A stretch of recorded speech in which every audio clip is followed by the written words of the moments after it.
different difficulties after having a serious lung transplant. This is Marilyn Reese on the road. It all started with a man having trouble to breathe. He would have never imagined to go through this difficult travesty. A man that is originally from Grand Junction, Colorado, with divorced parents, then having to move to Denver, Colorado, also having to continue his studies in Denver, Colorado. His wife Jackie and son Nicholas would have never imagined Dave Trace to go through this difficult. Did your transplant affect your physical life and your work ethics? Physically, it was a big impact because, as things declined, and then I was in the hospital. I mean, just the sheer fact of being in the hospital, you lose your physical abilities really quick. Even though the hospital people will try to keep you moving and keep you active, there's only so much you can do, especially when my lung capacity was such that it wouldn't support much. If I could walk up and down the corridor, that was a big thing, but that's not enough to really keep you going. And, all told, I was in the hospital 9.5 weeks. So over that period of time, the atrophy of your physical ability was significant.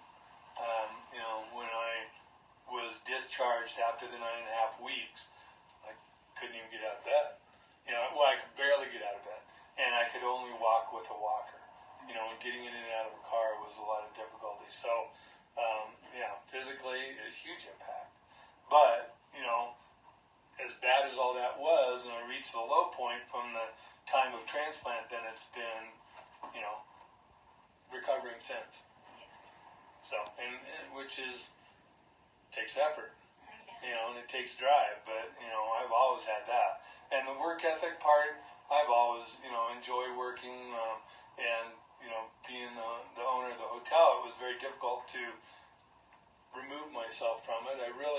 There was a period of time where I just couldn't, but the staff and everybody stepped up in a big way to make sure we made it through, but I could still do some. The doctors would give me a hard time because they'd come into my hospital room and they're like, "You're always on the PC, and I'm like, "Yeah, well, I got things to do. I'm answering emails and corresponding with folks," and so I was able to continue even working in the hospital even though I was really sick. It all started with Dave having shortness of breath, with him not being able to continue his regular rhythm as when he was younger.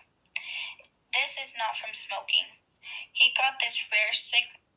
This meant that the doctors didn't know how he got it and how to get rid of this rare sickness. Idiopathic pulmonary fibrosis.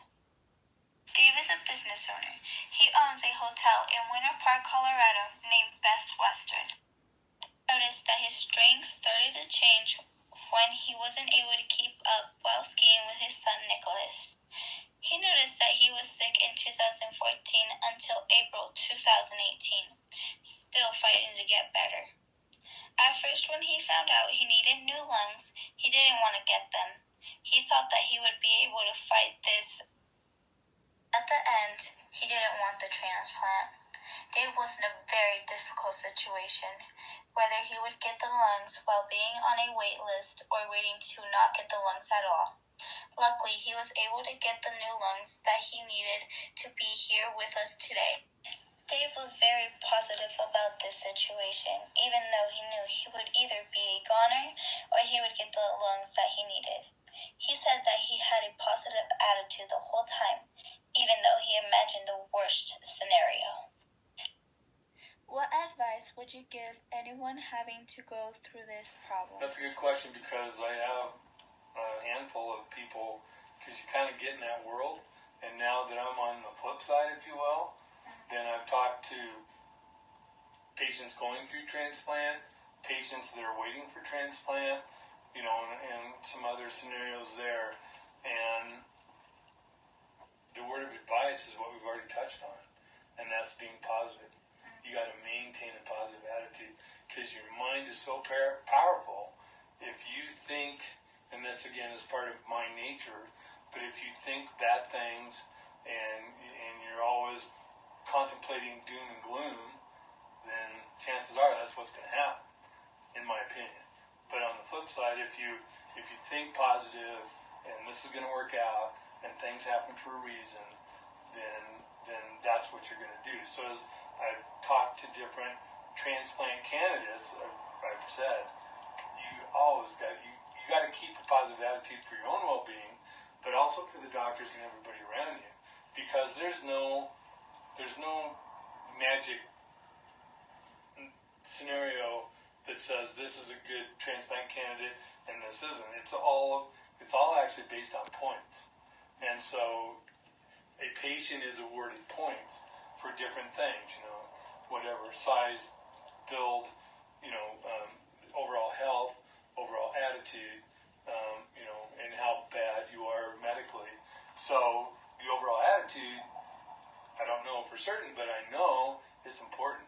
So if there's anything that one patient can do, it's keep a good attitude, not only for the doctors and everybody else, but also for their own well-being. Because if they start dwelling, and you can look at all the stats, and even when I got the initial diagnosis, the doc says, hey, you want to see the stats? Here are the life expectancies.